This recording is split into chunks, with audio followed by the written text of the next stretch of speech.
You must be the change you wish to see in the world. How wonderful it is that you not need wait a moment before starting to change the world. Never doubt that a small, committed group of people can change the world. Indeed, it is the only thing that ever has. Welcome to the Power of Grant Money. My name is Sherry Watson. I'm so excited to be able to present this training to you. You know, our life has gone from tragedy to triumph. That's what led us into the power of grant money. 25 years ago, we were the all-American family, living the all-American dream. Had 2 baby boys, had a house payment, a car payment, and within an instant, I lost control of my life and destiny. I sustained a severe brain injury that left me in a coma. I had to relearn the basics in life we take for granted, how to walk, how to talk, how to swallow. Throughout that whole process, though, I learned to turn that why me into what. I've spent the last 25 years now working with the power of grant money to build incredible centers to empower people, changing systems, changing lives, and at the same time, giving your family and yourself a life of freedom and leaving a legacy. Throughout this training, you're going to learn how to do well by doing good. You're going to learn how to live your passion and get paid for it. So enjoy the journey, and we look forward to working with you in a very continued relationship so that together we truly bring change to the world.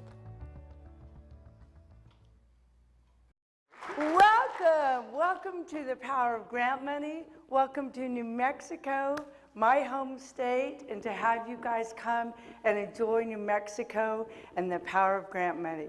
So let me tell you a little bit about New Mexico.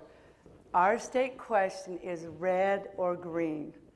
So when you're ordering your meals and they ask you red or green chili, the New Mexicans go for green a lot. So that's a hot tip, green chili. You gotta try the green chili. So you guys, having everybody here, I want you to know that you're gonna be motivated, you're gonna be inspired, you're gonna be excited, and you're gonna be educated. We're gonna give you the tools to empower you to go home and do the great things in your community, bring change, and financially incentivize yourself so that you can do those amazing things. So you're gonna have 4 days now with us. I have the most amazing team. You've heard my other accomplishments. Everything I've done is because of the team I put around me.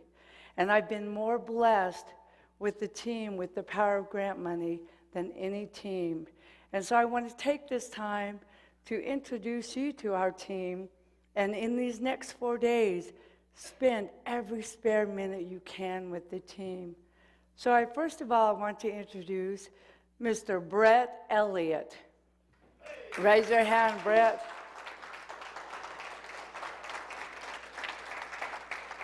Brett Elliott is our project director, and Brett Elliott comes to us from New York.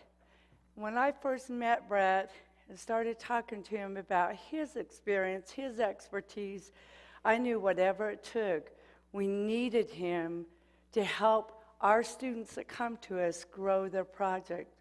Brett came from the world of the not-for-profits, but not only does he have the expertise in that, not only does he have the expertise in growing it, he actually changed the system in New York so that kids and families direct their own services. They control their lives.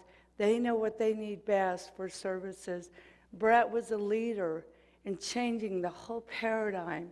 So as we take you through this journey of learning the not-for-profits, getting grant money, there's so much more involved in it. And when you heard about that $700 million healthcare program in New Mexico, I'm going to be talking to you more about that, because what you guys are going to do, the power you have inside here, like Jimmy Z talked about, We have the power. And now to learn how we take that power and change systems, Brett is going to be a phenomenal mentor for you to teach you how that he changed the system so that families were empowered to direct the services and it made sense economically. We're the taxpayers, right? It's our tax dollars that are helping fund these. Well, you guys are the entrepreneurs. You're the visionaries. When there's a broken system, education, healthcare, youth, elders, we talk about all these things that are broken. We're the ones, you're the ones that can bring the solutions using grant money to bring that shift, change that mindset of the way we're doing things that don't make sense, and let's put a creative solution. And so Brett has brought that to New York, and now he's bringing it all over the country to help our students that are growing. And you're going to hear from some of our students, and some of them are going to tell you how Brett's led that.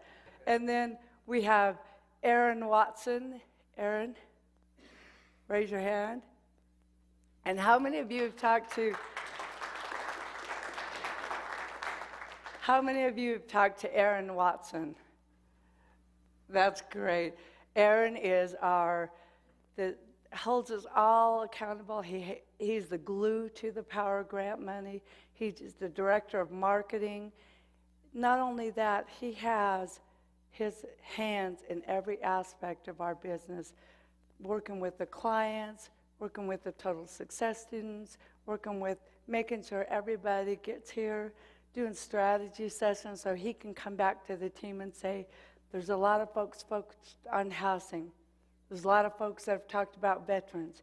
There's some folks that are talking about disability, so that we can ramp up this training to really address all of the projects and passions you guys have. So Aaron, you'll be seeing a lot of Aaron, talking to Aaron a lot. Thank you, Aaron. And then Christine. How many of you talked to Christine? Christine is our office manager. Christine's in back. She tries to hold us all together, and she's got a tough job, let me tell you. With this team that's all over the place, Christine is the one in the office holding everything together, setting up the calls for Total Success students. She also makes the appointments for the visits when we go out and start connecting in each community at the state legislature. She's the one that is always opening the doors for those meetings. So you get to spend some time with Christine, see her on the panel, how she's going to take us through how she makes those connections, how she connects us to the leaders who have the funding.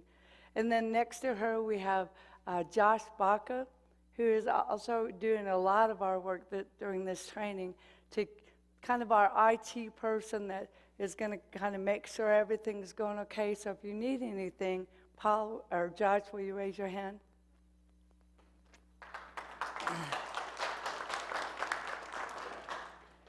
And then we have the most important person to me in the room, Tracy Watson. Tracy, will you raise your hand?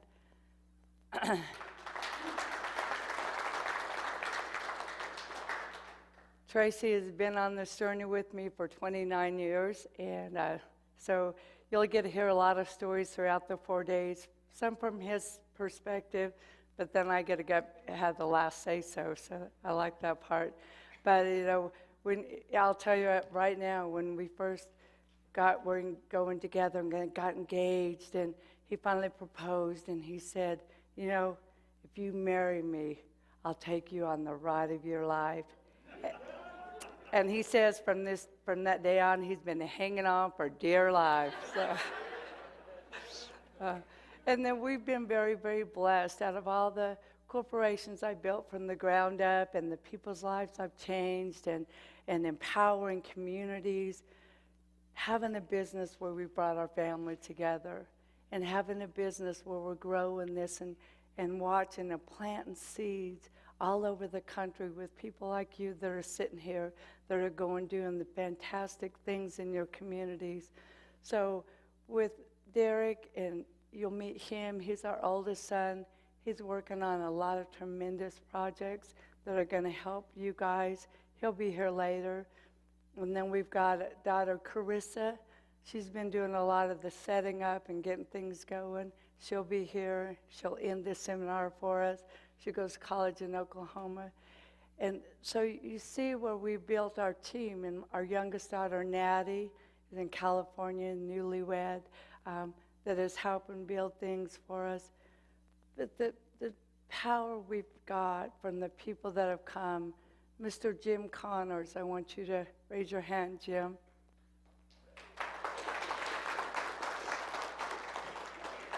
Get to know Jim. Mr.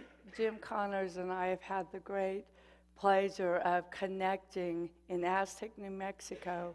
He came to our library when we were being awarded and sought after by the Bill and Melinda Gates Foundation. And Mr. Jim Connors represented Bill and Melinda Gates Foundation, has served on their advisory board, has spent many, many years with the National Chamber of Commerce. He truly knows how to connect folks in the community. He does board trainings. He truly is a leader in many, many ways. And with his expertise and his knowledge of working with Bill and Melinda Gates Foundation, working with communities all over the country, and setting up not-for-profits. He now is part of our team. He's one of the leaders in our project and action team. So you'll be hearing a lot from him. So get to know him. He has a world of expertise with him. And then we have several mentors that work with us, and they'll be coming and going. You'll get to meet them. And what we've done is we've attracted people that have expertise. We have a lot of projects that are working on renewable energy, green certification, even in the affordable housing, looking at the grant funding that's available for green. And so we have been able to bring in a city planner in California that adopted the first green ordinance in the state of California. And she now certifies and does the certification standards for all the green projects in the state of California. She's on our team as a mentor and will help walk you through all the projects you're doing. So if you're working on assisted living, if you're working on a project for the veterans, if you want to do housing for the veterans, if you want to do housing for the disabled, the green component in that, we'll be introducing that to you. We also have a team member, Audrey Nelson, that she has built a not-for-profit. She's built a for-profit that using state dollars, 20 years now, has built all kinds of different settings of homes for folks with brain injuries. Instead of going to a nursing home, she's done that. And so she's working with a lot of our Total Success students. They're working on shelters for women. So, and then Terry Smith. Terry Smith is an amazing woman. She's going to try to come. She was a lobbyist, a lead lobbyist for NRA for 20 years. Talk about someone connected in Washington, D.C. She now has her own lobbying firm, works with the Department of Energy, and she is now coming and working with the Power of Grant Money to help our students be able to be connected to the funders in Washington, D.C., to the federal agencies in Washington, D.C., to get the kind of funding that we need. And then Dr. John Porter, he's a director of our grant writing team. We've got an international grant writing team now. He just came back from China and set up a grant writing team there. We have a team in Canada. He has grant writers in all 50 states. And so you see from the folks that we're bringing in, we truly are impacting not just this country, but the world and the way things are happening. So we want to welcome you. We now want to bring Brett Elliott up here. And throughout the next 4 days, I'll keep bringing up team members that I haven't introduced that aren't here yet. Lisa Willand is one of our fantastic team members that is helping with the actual setup of the not-for-profits. So what Brett and I want to do is kind of open your mind, get you thinking, and we're going to tell you, we don't teach you to think outside the box. There is no box. okay? There is no box in this training, okay? So as we start going through some of these projects, we want to talk to you about opening up your mind. Some of you came in and you're thinking, I want to do affordable housing. I want to work with services for veterans. We're going to open your mind and show you how that project can go 10 different ways with the funding. So let's start talking about some of our projects, Brett. It's always exciting to talk about our projects.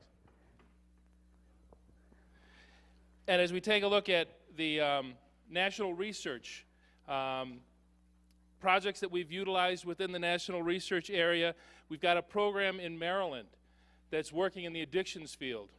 And again, when he came to the training 3 months ago, he came with the intent and the idea that he was here just for the addiction.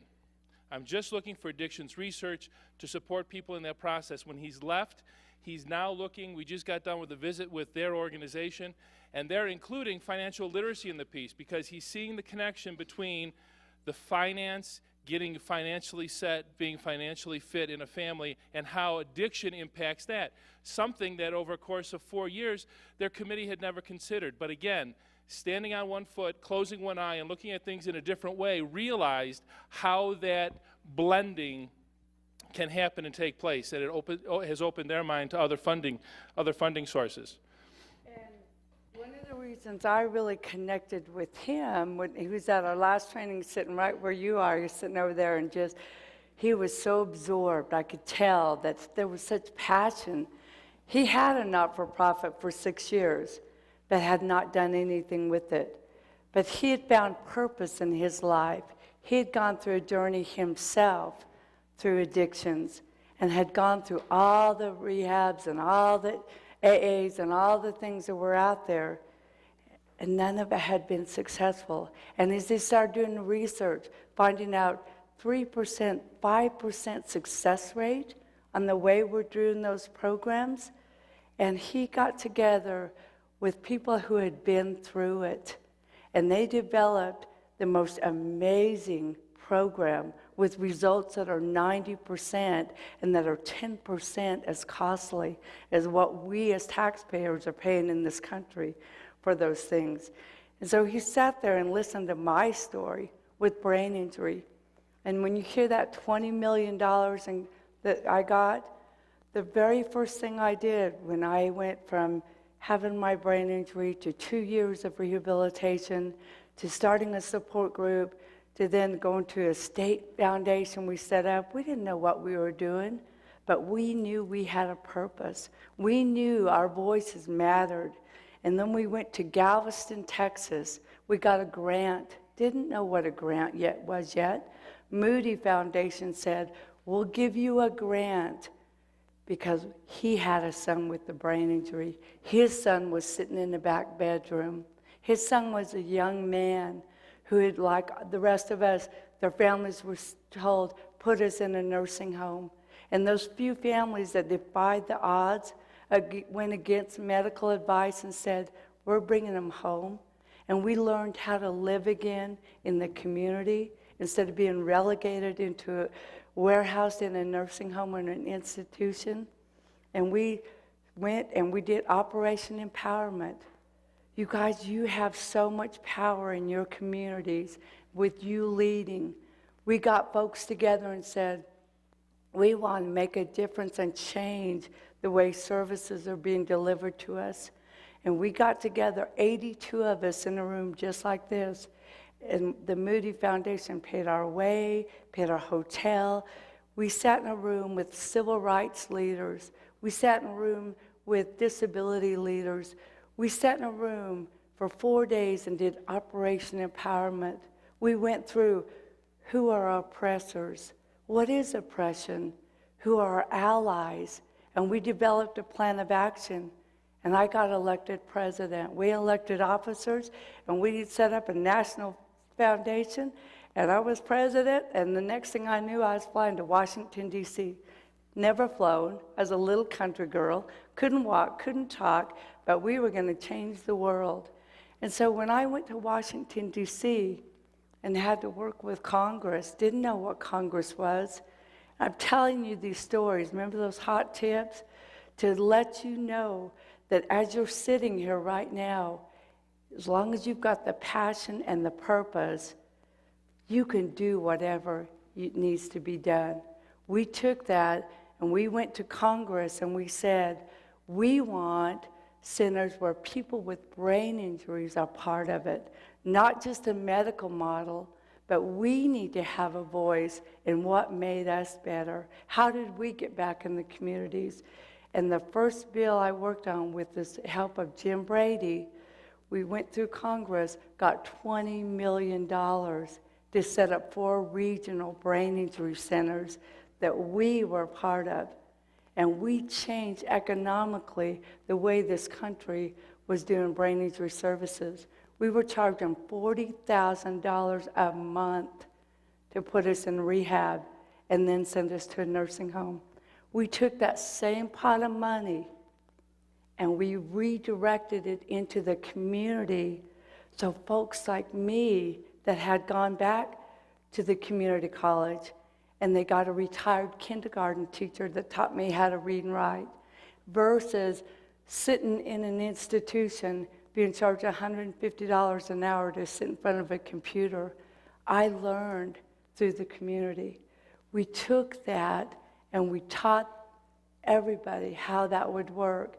So with the brain injury centers, whatever your project is, you can now take that and teach others. So Jerry now with NATRA has done that same thing with this personal experience.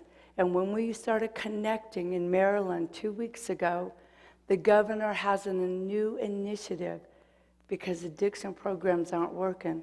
It's called Alternatives to Addictions. And so here Jerry is lined up prime to be the one that can deliver the services.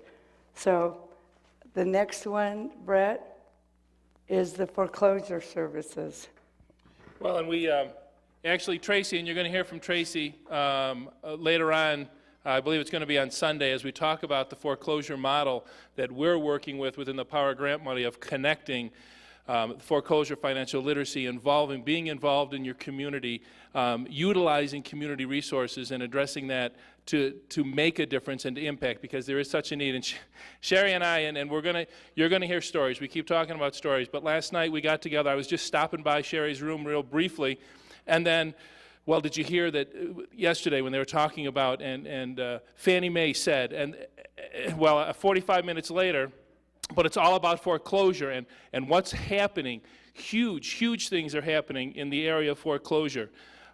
We're seeing that, and we're kind of wanting to look into the future, and part of what you're going to be needing to do, and part of what we're going to be instilling in you is looking down the road. How can we be proactive instead of reactive? Because so many times when we're reactive, we're already too far behind and we're late. And it's connecting within your community and finding those resources and collaborating and mapping your community. We're going to be hearing those languages, and it might be something you want to write down: collaboration and mapping your community.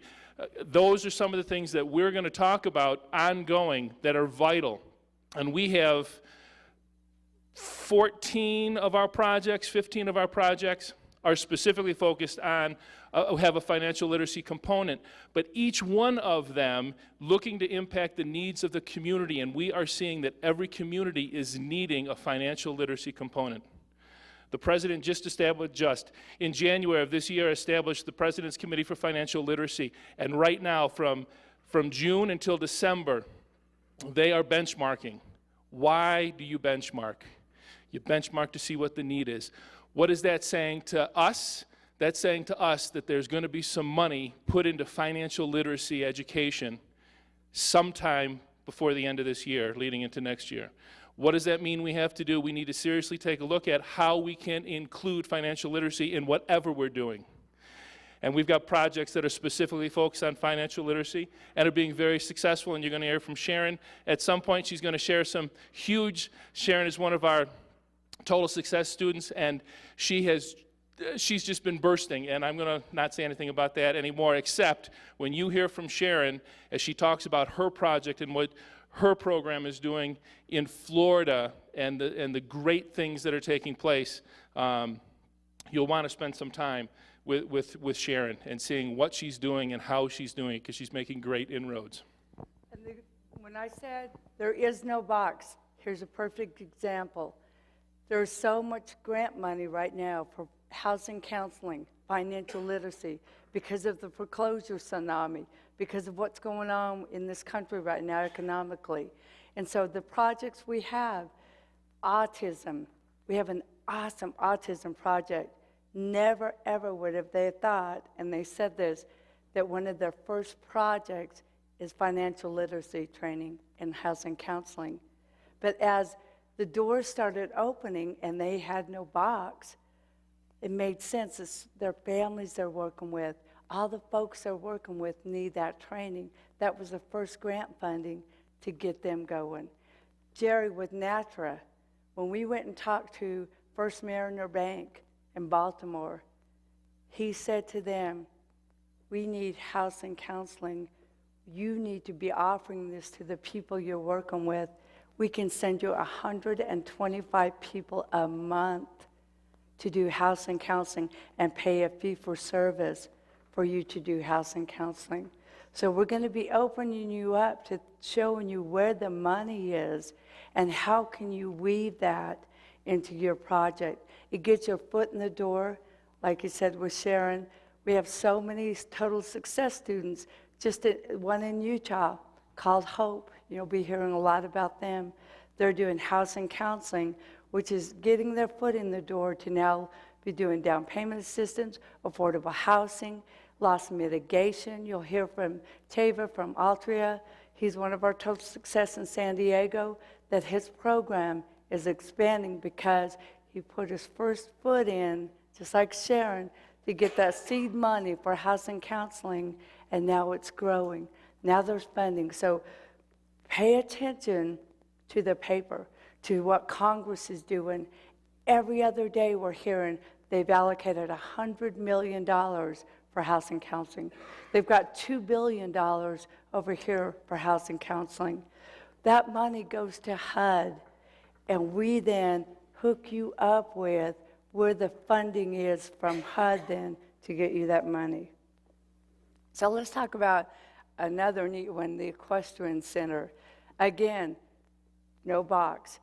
When one of our students came and sat where you were, sat where you are, and said, you know, I love working with horses, and I have a great ranch, and I would like to provide services to kids, because she had gone through a divorce and saw what it did to her kids, and said, you know, what we did by sitting them in offices just didn't work. If we could get them to a different environment where they were being empowered and taught leadership skills through the horses, I want to do an equestrian center. As we started connecting with funders, talking about her passion, and she developed her mission statement that we're going to talk about. She developed her not-for-profit, and we went into folks and said, here's who we are, here's how we want to help, what can we do? Now here's a hot tip for you guys at the very beginning. As we start talking throughout the next 4 days about how to connect with funders, how to get that money, not to go in with a handout. You don't ever want to go in saying, we need money to get us going. You want to go in with a handshake. Hey, I'm from ECS. We provide financial literacy training to folks, especially those facing foreclosure. How can we help? Okay, so you want to be there to be a support to the community, and the doors will open up. So as she went in, we helped her connect. The corrections department came forward and said, we're looking at alternative ways to help kids whose parents are in prison. We will give you funding to start an 8-week course to work with kids whose parents. The corrections department funded that project. So think about all the different areas that your project could impact the lives of people. Housing counseling. And financial literacy. Again, this is an area that the Power of Grant Money is very, very focused on. In around the country, Sherry was just in Washington 2 weeks ago. You're going to hear about her time at the conference that she had attended. But again, while there, always looking to see what's happening in financial literacy and housing counseling, establishing relationships on behalf of our clients with the regional and national mediators. And again, the mediator is the organization that HUD funds the mediator. Mediator then funds the agencies. They're part of the agencies. And Sherry has opened relationships with the mediators where we are able to apply and funding. You can talk with Teva when he's here. Teva will talk about the funding and his relationship with Home Free USA. Again, an organization that Sherry has spent time establishing a relationship, making the inroads, making it not easier, because I don't want you to know that it's easy, but making it available to us because it's connecting. And so when we sign up and send an application in, it's just not anybody doing it. It's being done, oh, Sherry Watson? All right, we know Sherry, and she said this was coming. Thank you very much. It's establishing that relationship, and what Sherry does on the behalf of the Power Grant Money and our Total Success clients is makes those relationships with people, takes down some of those barriers, and identifies where those funding streams are. So when we take a look at the housing counseling and the urgency that we're seeing around the country right now, we're finding more success because Sherry is connecting in with those people that hold those pots of money and making the relationships. And that's something not only in the big in Washington when Sherry spends time there, but it's also in the local communities. Yesterday you spoke here for an organization in Albuquerque. Mm-hmm. The Lorman Education, that's all over the country, they do trainings. They did their first affordable housing training, and they did it in New Mexico, because New Mexico has led the way. We've set up a housing trust fund. We have state tax credits. So talking about affordable housing, they asked the Power Grant Money to be a part of that. I talked with Fannie Mae was on as part of the panel, the City of Albuquerque, the development director. And so we did a whole day-long presentation on affordable housing. And so I'm going to talk to you more about that. One of the things I've talked to you about, and if you heard the teleseminars or the different events I was at, I talked about NeighborWorks. You need to write that down, NeighborWorks, because it doesn't matter if your project is a youth entrepreneurial program, an assisted living program. You're going to have to figure out a building, a place. So NeighborWorks is the largest and oldest not-for-profit in this country that focuses on affordable housing. They're congressionally funded from the 70s. They started in the 70s. I worked with them for 20-some years now. They do the Mercedes of trainings. I mean, they are the best trainers in the country, and they're doing the HUD certification. So as your project, you start thinking about where the financial literacy, where the housing counseling fits in.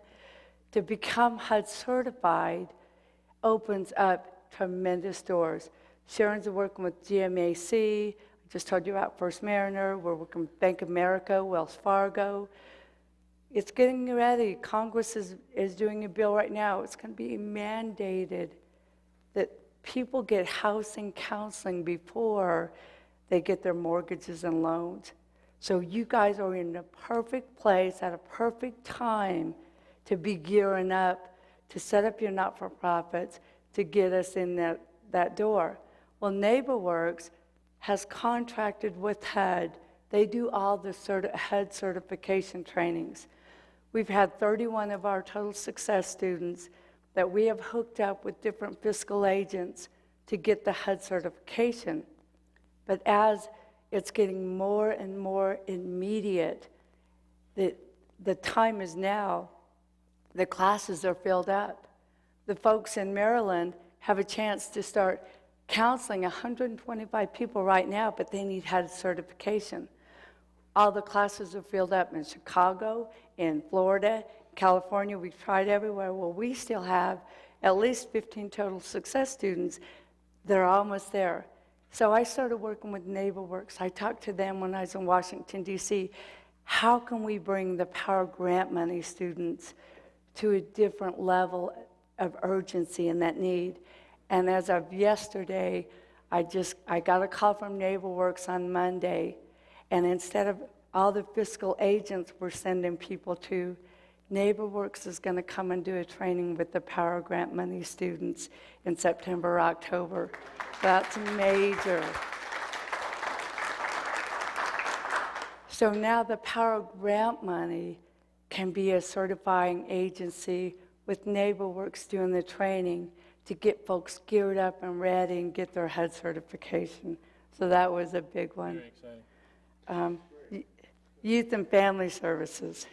And again, youth is my passion. As Sherry had mentioned, I've been in not-for-profit for it's been my entire career has been not-for-profit, from educational systems, vocational, job coaching, sign language interpreter. It has been exciting, and my most exciting parts have been, up until working with the Power Grant Money, have been working with youth. And I spent 10 years working with youth in multiple capacities, and one of them in working with youth was youth and addiction. Actually, it's youth impacted by addiction, and providing a camp program for them. And when I came in as the coordinator for the program, I started out with a 1-week summer camp program for kids of addiction. And so after 1 week, 51 weeks later, they get back together again. And so our goal was, and I was challenged to create a year-round program, which means more funding in a position that is totally funded by donation and grant funding, including my salary and benefits, as well as increasing the volunteer base, which means more education, more training, getting more people on board, more recruitment, and youth. And one of the biggest things I did in that process was taking a group of kids, campers, and involving them on a youth board, and established a youth board. And my boss looked at me and says, why a youth board? It's about kids. It's about the population we serve. What do they want? If I'm challenged to create a year-round program for youth, why would I do that by talking to adults who are volunteers? Why wouldn't I include the youth in the process and empower them to help create the program that's for and about them? And we did.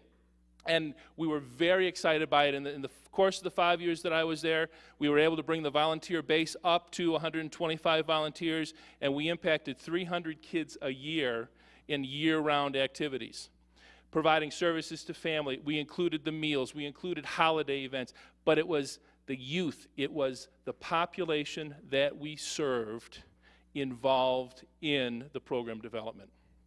Very exciting. And summer camp programs is a big passion. I don't know if anybody's got an interest, and we're looking forward to, when we get done with this list here, we're going to have an opportunity for each and every one of you to introduce yourselves and your project. And part of what I do during that time is I take my promise card out and I start noting and I start listening, because it's our goal to be able to be supportive and to certainly questions, stop us as we go along, because that's what we're going to be all about. Stop me in the hallway, stop sharing in the hallway, make sure that we don't go away without answering your questions. But youth and families, and as Sherry had mentioned, the other part that my most recent, which I'm still connected with, has been with our county. I live in upstate New York, and our county had applied for a $9 million SAMHSA grant with the purpose of changing the culture of how services are provided to families impacted by mental health and mental illness. And it was in that process, so many times you go to a therapist, and the therapist says, here's what you need to do, thank you very much, go away. And it's not what I want. It's not what the family feels that they need. And what we've done in Monroe County is we've changed the system. We've implemented, I was part of that implementation of making the family the center focus. Now there's a lot of culture that has to be changed in that process. There's a lot of people that go, oh, Brett, you don't have your doctorate or your PhD or you're not an MD. Yeah, but I'm representing the family. And here's what the family wants. And it becomes that persistence, the persistence, and having a team of people together that agree with what you're doing and how you're doing it and the reasons behind you doing it, that has allowed us to, over the course of the last 3 years, start with total resistance because it's not how we do it and it's an inconvenience to me, to you've shown us the need, and yeah, it's working a little bit, to the place where now the families have their team with the ultimate goal, and we have the goal set up in that whole process, which you will have goal for your organization as well, that the family has the supports, both professional and family, so that when the professionals no longer need to be part of the everyday life, there are family supports wrapped around, just like with your projects. The implementation and the movement, but you're going to have those supports in place to help you move forward every step of the way you go, based on the community. Your friends, your family, and your associates is probably where you're going to start that whole process as you move forward. And now, since I've come to be with the Power of Grant Money, I've still been able to stay connected, both at the board level, with friends that I still have there that I share with, but I've been asked to be on the family treatment team. The teams that I helped create while I was there, I now participate in supporting the families and getting what they need. And so it's kind of that other end of the process. You know, I'm there first as a case manager and a coordinator and a member of, and now I get to sit with the family and say, no, this is what you need. This is how we can help, and this is how I, just as a family friend, can help. I'm not the professional paid to do this, but I'm now on the inside as the family friend, helping out and can be the resource that way. And so I'm still connected with that, and I'm very excited to have been part of that change process. And you're going to hear along the way how each and every one of you are going to become and be, and you have it inside you to be change agents.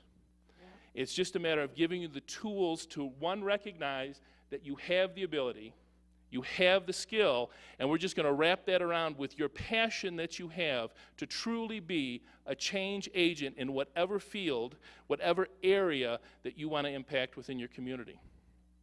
And talk about a change agent. When we talk about youth services, Brett and I were talking about which projects we highlight before you do your introductions to get you to open up. And when we talked youth services, I said, oh, okay, I'll talk about the elder care center I did. And they said, no, we're talking about youth. I said, wait till we talk about this. Remember, no box there? We'll talk about a change agent. The $700 million program and growing in New Mexico was a result of our little tiny not-for-profit that just started, a few folks with disabilities. I moved back from Washington, D.C., back to New Mexico, and because I was a poster child of brain injury, and all the folks would be saying, what you do in Washington, D.C., tell us what went on, and little country girl goes to D.C., right, the story, and so I'm back at Aztec, New Mexico, and I'm going back to college, and I'm getting my PhD, I'm going a different direction. Well, you know how life just kind of takes us, sometimes not where we thought we were going to go? Because I was a poster child, they started calling me and saying, we have a young boy with brain injury in this nursing home. Would you come and see him and talk to the family? And I'd go there, and then I'd get another call, and I'd get another call. And I'd walk into these nursing homes with tens of 20s of young people and elders that were tied to the bars and saying, I want to go home, I want to go home. And I'd say, what are we doing with our long-term dollars? I'd be in Washington, D.C., where we were creating funding that we were changing the world. And then I come back home, and I find out 90% of our long-term dollars. Now, you guys, in your states, we're talking about hundreds of millions of dollars a year. It's our biggest budget in your state is Medicaid, and long-term care is the biggest one. So that's our taxpayer dollars that's supporting that. So I started saying, why are we putting all these young kids in nursing homes? The young guy that really got my heart and got me back into it, Bradley. When I went and saw him, he was a valedictorian of his class. He was on his way to Harvard, a young Navajo boy. And when he was, that summer, he was hit by a drunk driver and sustained a brain injury. He was the oldest of 7 kids. His mom lived on the Navajo reservation 2.5 hours away. She would drive every single day after she got the other 6 on the bus, drive every single day to spend the day with him. He was in a coma. He was a vegetable. You know, a lot of us were called vegetables, and we all decided I wanted to be a tomato. My friend was a carrot. We all had our names. But he was trapped in the body like I was, where I couldn't respond. When they said I was in a coma, I knew what was going on, but I couldn't respond. And one side was paralyzed, and one side would move a little bit. When I tried to tell Tracy, when they'd rub lemon swabs on my lip, and it hurt like, you know what, because they were cracked and bleeding, and they thought they were doing some good. I would be trying to let them know it hurt, and when I would try, they would tie me to the bed because I was agitated. Well, I had gone through this journey, just like all of you have a journey that you've gone through that you can now turn into a purpose. You know, when I changed mine from why me into what's my purpose now? As I sat there and visited this young boy, and I said, Bradley, if you know I'm in here, they kept trying to get him to blink. Well, he was like I was. My eyes were so dried out that I couldn't blink. He couldn't blink. But I noticed one of his legs was moving. And I said, Bradley, it'd been 7 years he'd been in this nursing home. 7 years. He was so atrophied, so deformed because he laid in a bed full of you know what for 7 years. And when I said, Bradley, if you know I'm in here and you want me to help you go home, raise your leg and let me know. And his mom was sitting there, and they've told her for 7 years that he didn't know what's going on. And she knew that he knew, and his leg almost hit the ceiling. I tell you what, that was my motivation to say, you know what, we're going to change this system. And so I began the journey of getting back involved in the disability field and saying, state, what are you doing? Why are we spending $40,000, $60,000 a year to warehouse him when he could live at home with an attendant, with someone that his mom hires? If she wants to hire her niece, one of her other sisters, to come and help take care of him, let us try it. And so in 1999, the Omnibus Reconciliation Act came out, and it said, states, you have a choice if you want to do personal care option. This little tiny not-for-profit with a few of us that had disabilities went to our governor and said, let us try through our little not-for-profit letting people go home and live where they want and hire and fire their own attendant. And the quality of life would be great. And the governor kind of patted us on the head like, that's nice. So we thought, okay, we've got to get a little more savvy. We've got to talk about the economic impact. So the next year we went back a little more armed and said, now let's show you the economics behind this. We could spend $14,000 a year in the community, and we could create jobs and economic development versus $60,000 a year to warehouse them. Now we're talking. So you should be writing that down. Economic development, economic impact. Everything you're doing, you're going to show them how it's going to create an economic impact in a positive way. So when we tried it the first year, not-for-profits are a corporation. We're not a small little charity that begs for money. So as my corporation said, okay, state, I'll be the fiscal agent so that people can move home and hire and fire their own attendant, but they don't know how to be employers.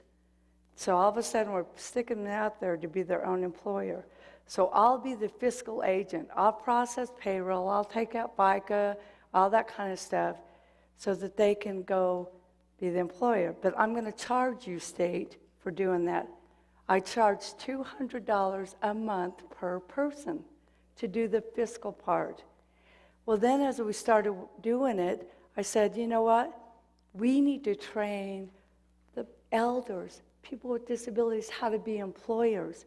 So state, I'll do the training for them, and I'll charge you $50 an hour, 1 hour a month, to start teaching them how to place an ad in the paper, how to interview, how to get what they need. As I built this program through my little not-for-profit, I created 40,000, 50,000 a month for my not-for-profit. And the biggest part, it changed people's lives. For them to get to go live at home and be where they wanted and have control of their own life and destiny. And then to go back to the legislature the next year and say, okay, legislature, here's the economic impact. We went from 60,000 a year for now 14,000 a year. We have the statistics. And not only that, we've created 200 jobs in rural New Mexico. And not only that, women that were on welfare, that were getting $500 a month from the government for child care, are now getting paid a wage as an attendant, and they're paying the local child care provider $700 a month. Do you see how the economics grew and how we had created a change and how we created funding in our not-for-profit that allowed us to set up that investment portfolio and do affordable housing, do the things that needed to be done in the community? We're a healthy corporation. What we're going to teach you throughout these 4 days is how to be that healthy corporation, the entity that will allow you to bring the change you need. So as we changed this system, then the state started coming to us. Now this is the best part of the Power Grant money, is when you don't have to go out and connect and shake hands, and they come to you and say, look, we got a couple $100,000 from the feds to set up an elder care center. Would you do it for us? So now you're in the driver's seat, and you're the one that's saying, we'll do it for a year and help transition. We'll set it up. So we got funding to do an elder care center. So what does that have to do with youth? We set it up in Shiprock, New Mexico. We partnered with all kinds of the senior center. We partnered to have it there. And the power of grant money is you set up systems. You remain the visionaries, and you hire a team that's going to build the project. So we're going to show you in the budget, when you apply for that grant, and we'll give you grants that have been funded and proposals, you'll see their budget. You write in executive director for yourself. You write in a project director. You write in rent, utilities, administrative assistants. So we wrote that into our elder care center. Well, as I walked in, and it had all been set up, 15 elders sat there with incredible wisdom. A judge from the probation system on the Navajo reservation, 50 years had been a judge and worked with youth. We, as a society, didn't even know how to deal with these youth that are getting into gangs and drugs. Here's someone with the wisdom that all 15 sat there, and I thought, we've become a throwaway society. All this wisdom we should be capturing. How do we harness this? And I sat there and listened to their stories and thought our youth need to be involved in this. So going to the school and talking to the at-risk counselors, you know, we have to label everything, so we have these at-risk students. Let's start bringing them in once a week from the schools to listen to all this wisdom. And as they started coming, time and time again, the teachers were calling saying, my gosh, they're improving. They at least show up the day of the field trip. You know, that's a good thing. And so we became involved and built a project bringing the youth and the elders together. What a difference it made in the youth's lives and in the elders' lives. So be thinking about your project and all the different areas you can impact. So Brett, now home modifications and energy assistance. And actually, it's one of the pieces that we do at the Power Grant Money is try to keep individuals connected with what's happening. And again, Sherry has identified that HUD is putting money into home modifications coming up here in the next months. that's becoming a focus. We try to keep our students informed. We try to keep those involved with us. What's happening, what's up and coming, and where are we? We do have projects that we're working with that specifically focus on home modifications, trying to keep people staying in their home longer, independence for both the elderly, the aging, not necessarily the elderly, but the aging, and also for the disabled, trying to assist them in staying home. And in that process, trying to make any modifications that we make that are going to be green, universal, so that they're going to be able to be utilized and impact beyond the residents of the present home. And again, those are pieces that we work with our clients on. Homeless services in the same way. We have the project, and some of our projects, actually, as we take a look with ECS in Florida, Sharon and her organization started out with the thought, and they came together with homelessness and transitional housing as a focus. And yes, although that's still part of what they're doing, and you'll hear about that from Sharon, at the same time, they've identified other gaps in service in the community. And how do you find that out? You go out, you meet, you talk, you collaborate. And actually, we've got a group that actually they put together a study group beforehand, a focus group to see what's needed. And you'll definitely want to talk to Wallace and his team about the focus group that's put together and how that takes place in Tennessee and how that's impacted their development that brought them to why they're here today. But put together a focus group. Can you imagine that? Put together a group of people in your community to talk about the needs of the community so that you can identify targeted programs that are going to support that. Amazing.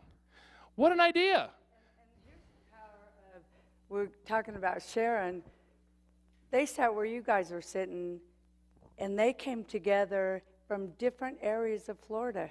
They came together and have created a not-for-profit sitting just where you're sitting. So get to know who's here from your state. As you guys start your introductions, who's here from your state that you could join in with? They're now serving different parts of Florida because they sat here and said, you know what, why don't we join together and set up a not-for-profit? And they have a board of directors. And so that's a phenomenal way, and you'll hear how that's grown. Emergency preparedness. That was a big one last night. And again, when Sherry and I were talking, and we're going to go about 10 more minutes and then we'll move on, but last night as Sherry and I were together, one of the areas that came up was emergency preparedness, because in conversations that I've had over the last couple of days have identified, do you realize that the firefighters that are fighting the forest fires and whatnot in California, they do that for long periods of time, and it takes them away, those that are volunteers, it takes them away for what they do for a for-profit, for their real life's work, and the resources that they have run low. Well, how can we address those needs? How can we be supporting the emergencies that are taking place locally? We had a project that we had worked with in Florida that was looking just to do that. How do we educate people? How do we utilize, and again, the resource, and what Sherry tries to work with organizations is, who else can we collaborate with? The Red Cross, great resource within your communities, not only for giving blood and storing blood and supplying blood, but for resources, for information on youth, on budgeting. Believe it or not, they have a wealth of information, but they don't necessarily have the clearinghouse system to share that information other than someone who calls or go to the website. What if we were to collaborate with organizations? But how do we do that? We have to get into the communities. We have to see what's available. We have to map our community. Who's doing what? Where's the money? And where are the gaps as we move in as an organization to assist? We're working with all kinds of funding right now from Homeland Security, working with 911 centers, even those folks, we have some folks doing an affordable housing project. We're getting funding from Homeland Security to work with the 911 center to make sure we have an emergency plan set up. Then vocational training, Brett, you've done a great one on that. I've worked with vocational training, again, back when I was at the School for the Deaf, working with students that were graduated but weren't going on to university, but were looking for the vocational, and some not necessarily needing supportive and sheltered workshop, but starting with them as students and then working with them as they graduate and move on so that they can be as successful as they want to be and can be within the community, providing and wrapping the systems and supports around them for that. It might have meant a job coach, it might have meant assistance with transportation, but providing the services and providing a living, a way for them to feel success and to be successful. Affordable housing, we've talked about quite frequently, as that's one of the big focuses, and I believe that's, again, one of the big focuses on you all being here. And we're going to talk about and have you stretch more on what else can be included within that affordable housing. What are the different aspects and components We have within a big that? group we're working with in California that are doing 1,400 homes on an active adult community, 55 and over. And so as we started looking for grant funding, connecting with the city and the county, how do we make these houses affordable to bring economic development into your community? The city and the counties are embracing us because they're looking for solutions on affordable housing. And the area that we're finding the funding is for green. So think about in your affordable housing projects, the solar funding that's out there, solar tax credits. So we're going to be talking over 4 days, all the different funding streams that you can work on. The assisted living. We have several assisted living projects, and we're going to, tomorrow morning, go step by step over one. So you're going to see from step one how we went through that process, and we just had the ribbon cutting and the grand opening for it a few months ago. So we're going to take you through that process. Cultural and Training Center, again, thinking outside of the box, we have several different cultural and training centers. Some culture thinking about the Native American, bringing that culture back. The culture of dance. We have a project in Florida that's incorporating dance into the Cultural and Training Center, and they're doing financial literacy also, but they're using dance as a way to bring folks in. The home-based businesses, we have a great project on that. Yeah, we got it, and actually, they'll be here in the course of the next 4 days so that you'll be speaking with them about how they're taking a look at including the home-based business, but it's addressing and supporting seniors, supporting veterans as part of a way to make themselves sustainable, maintain their homes, using the value that they have and the resources that they have to move themselves, to have wealth building. And it's not necessarily at a young age, it can be at any age. And it's working with those resources and actually finding that meeting with the government officials when we actually did the visit in California, saying, oh my goodness, home-based with senior, we have to talk more about this. We're seeing that funders are being more open-minded with the idea of utilizing home-based businesses as a tool to provide income for seniors, alternatives for seniors. And that was the one that went a different direction, because as we started connecting, when we start talking to you about connecting with the funders, when we go into a state, we don't just connect with, they were talking about working with the youth in an entrepreneurial base and teaching them Rich Dad, Poor Dad, Cash Flow 101 Junior, teaching them a different way of entrepreneurialism. And as we started connecting, we go meet with the Veterans Administration in each state. We go meet with the Agency on Aging in each state. So how does that fit into the projects? Well, they have the funding. Let's see what their needs are. Let's tell them what we're doing, and is there a way we can come together? So in California, when we went and met with the Agency on Aging director, she was the one that embraced this project the most, because seniors 55 and over are now struggling with prescriptions and their health care. Well, what a great way now to help teach them how to create that business at home where they can sell their painting. Maybe they've gone to the community college and they found out their passion is painting, and they're very good at it. Wow, how great is it to teach them how to set up a business? So you be really open with your project where the funding is. It might take you a different direction, but you can stay true to your mission. You stay true to where you want to be and weave in the funding, and that's what we did on this one. We also talked to the Veterans Administration. They were very open in California. Again, here's something, a hot tip you need to write down on the funding. We're not asking for more funding. We're asking for a redirection of funding because we have a solution. In the state of California, Governor Schwarzenegger came out with, I think it was 53 million. It was a huge amount. It was multi-millions that they were going to put into a long-term care veterans home. Well, how many young 21 and 22-year-old young men and women that come back, that have fought for our freedom, want to go be stuck in a nursing home for the next 50 or 60 years? So we went in and said, let's redirect some of that funding. We're a not-for-profit that's going to bring employment training, home modifications, affordable housing, assistance. Let's let them live in the community like the rest of us, and let's create supports in the community. And so the Veterans Administration was very open. Can you imagine out of that 53 million, we only want 5 million. Give us 5 million and we'll show you how we can serve more people in a more cost-effective way and a better quality of life than you can with 53 million sticking them in an institution. You think that's a good thing we can do? Oh, wait, we didn't do that right. Remember? Power of grant money, okay? I want to be hearing that. You guys need to be livened up because you guys are the change agents. You're the ones that are going to help change the mindset, the paradigms, the systems that aren't working. You guys are here for a reason, and you're going to be changing systems. So about the community center. Huh? Do what?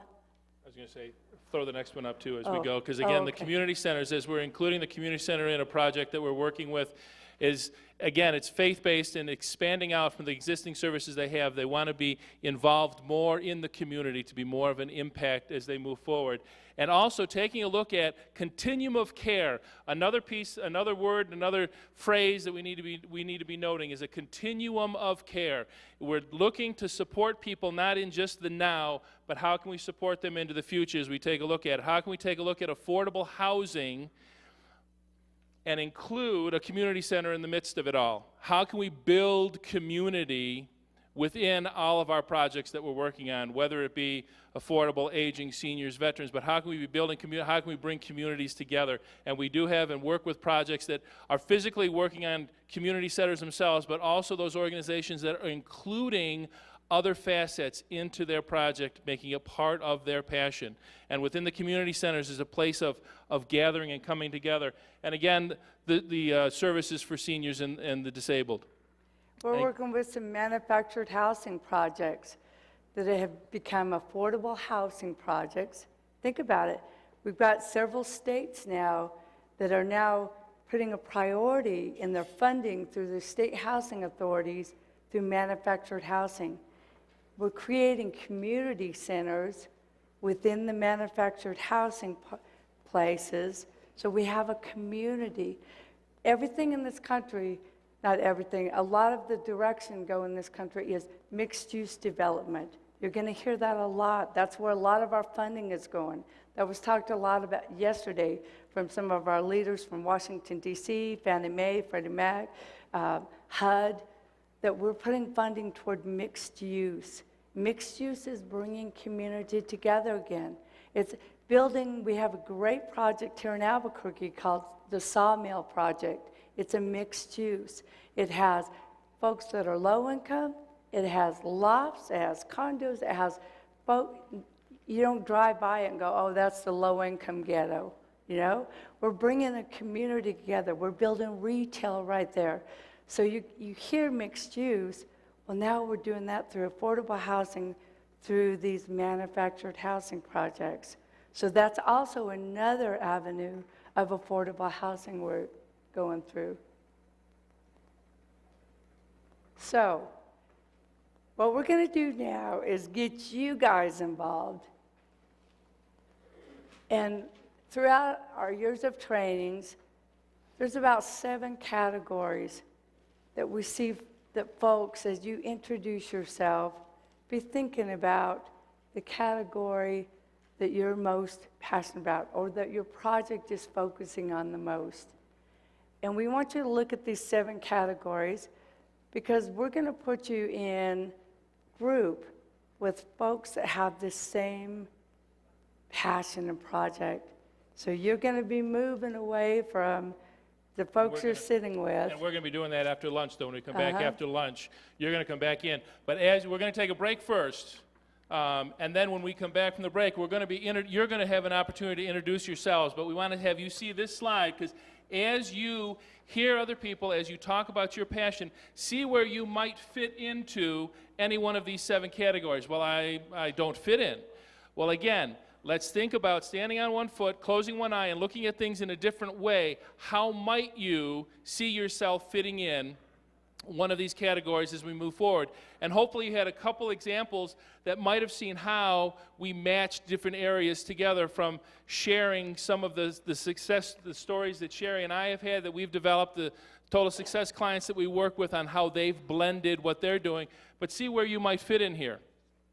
And so when we come back, Sherry, did you have anything before Yeah, we okay, get the done? last thing before we take a break, and then you're going to come back and we're going to have you share with us and everyone else your passion, your project, where you're from, and then we're going to really start our work. But I want to have you go in your little small manual that we put together for you, right? And if we didn't prepare you to bring another suitcase, you might want to do a little shopping. Look under tab 2.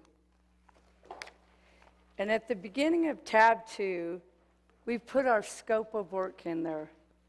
There are 8 phases in our scope of work. Now, we're going to be throwing a lot at you the first 3 days. We're going to throw a lot at you. And so as we start bringing this to you, I want you to just be like Jimmy said, be like that parachute, be open, because this is the roadmap we're building for you. And so absorb everything. We're going to be teaching you how to write a grant. We're going to teach you how to connect. We're going to teach you how to set up your 501c3 entity. And all of that's going to come together on Sunday. Sunday, we're going to take everything we've learned, and you're going to be able to go through the scope of work, this action plan with us, and it's the roadmap that's going to take you Sunday to where you can go